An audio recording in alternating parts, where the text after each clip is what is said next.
La Cour d'appel de Paris ordonne la remise en liberté sous condition de l'ancien président français après 20 jours de détention. Nicolas Sarkozy avait été condamné à 5 ans d'emprisonnement en lien avec le financement libyen de sa campagne électorale de 2017. Tamara Alteresco a des détails. Il aura passé 20 nuits en prison, mais ce soir, l'ancien président Nicolas Sarkozy va dormir dans le confort de sa maison du 16e arrondissement à Paris. Il ne fait aucune déclaration, ni chez lui, ni devant les caméras braquées sur la porte de la prison de la Santé, d'où il est sorti en catimini.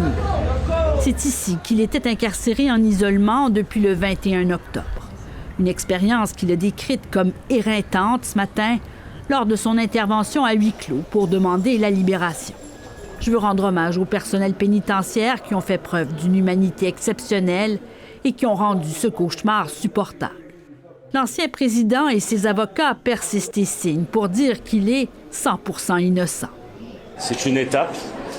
La prochaine étape, c'est le procès en appel. Nicolas Sarkozy a été reconnu coupable d'association de malfaiteurs et condamné à 5 ans de prison au mois de septembre pour avoir laissé ses collaborateurs approcher le régime libyen en 2007 en vue d'obtenir du financement électoral. Un crime si grave que la Cour l'avait accompagné d'une exécution provisoire pour qu'il aille en prison coûte que coûte, question de restaurer la confiance du public. Aujourd'hui, Nicolas Sarkozy est libre. Écoutez, tant mieux pour lui. Bon, après, il y a toujours le bénéfice du doute, hein, donc... Je trouve que c'est assez juste, paradoxalement, qu'il soit libéré parce qu'il ne représentait réellement pas un danger pour la société. La Cour d'appel, sous recommandation même des procureurs, a statué qu'il répond aux critères de libération conditionnelle, car il ne risque pas de s'enfuir ni de récidiver. Mais il y a des conditions. Il lui est interdit de quitter le pays ou d'entrer en contact avec le ministre de la Justice, Gérald Darmanin, un ami, qui lui a même rendu visite en prison au mois d'octobre.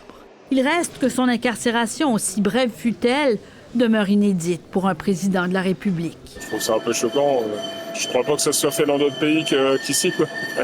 Alors que, par contre, il y a des personnes qui ont fait plus grave et qui courent encore, quoi. Ce soir, il écrit sur son compte X « Mon énergie n'est tendue que vers le seul but de prouver mon innocence ». Son procès en appel aura lieu au printemps, mais outre l'affaire du financement libyen, son nom est cité dans 4 autres affaires de trafic d'influence et de corruption. Ici Tamara Alteresco, Radio-Canada, Paris. Voilà qui referme cette soirée d'infos. Retrouvons-nous demain, jour du souvenir, mais aussi jour de téléjournal unique pour les 4 provinces de l'Ouest. Et je serai des vôtres avec le même plaisir. Bonsoir.